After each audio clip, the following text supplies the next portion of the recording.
Fases de cicatrización de las heridas. La curación de una herida suele dividirse en tres fases. 1. Fase inflamatoria. 2. Fase proliferativa. Y 3. Fase de maduración o remodelado. Fase inflamatoria. La fase inflamatoria de la curación de una herida comienza en el momento de la lesión y es un periodo crítico porque prepara el ambiente de la herida para la cicatrización. Incluye la hemostasia y las fases vascular y celular de la inflamación. Los procesos hemostáticos se activan de inmediato en el momento de la lesión. Hay constricción de los vasos lesionados y se inicia la coagulación de la sangre por la vía de la activación y la agregación plaquetaria. Después de un breve periodo de constricción, estos mismos vasos se dilatan y los capilares aumentan su permeabilidad, lo que permite que los componentes del plasma y de la sangre escapen hacia el área lesionada. Sigue la fase celular de la inflamación, que se evidencia por la migración de los glóbulos blancos fagocíticos que digieren y eliminan los microorganismos invasores, la fibrina, los detritos extracelulares y otros elementos extraños. Los neutrófilos, que son las primeras células que llegan a la zona de la herida y permanecen allí durante 3 o 4 días, ingieren las bacterias y los detritos celulares.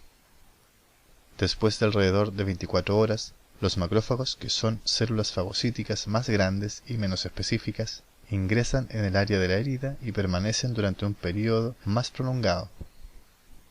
Estas células, que se originan en los monocitos de la sangre, son esenciales en el proceso de cicatrización.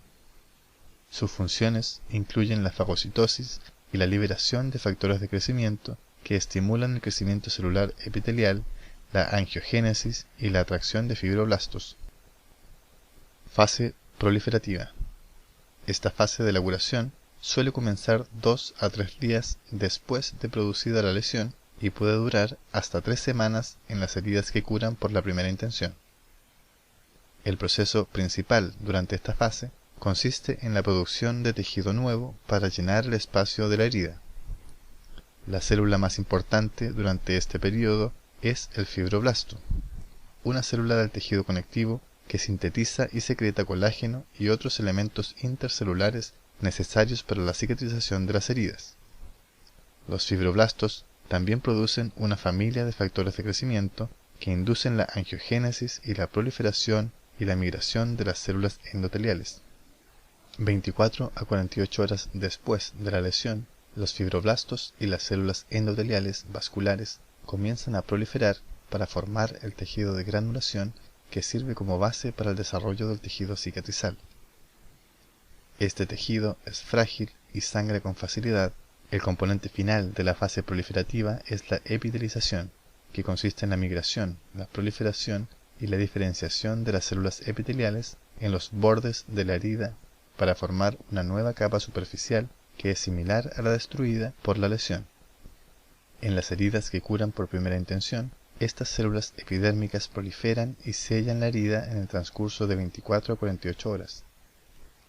Dado que la migración de las células epiteliales requiere una superficie vascular húmeda y es impedida por una superficie seca o necrótica, la epitelización se demora en las heridas abiertas hasta que se forme un lecho de tejido de granulación.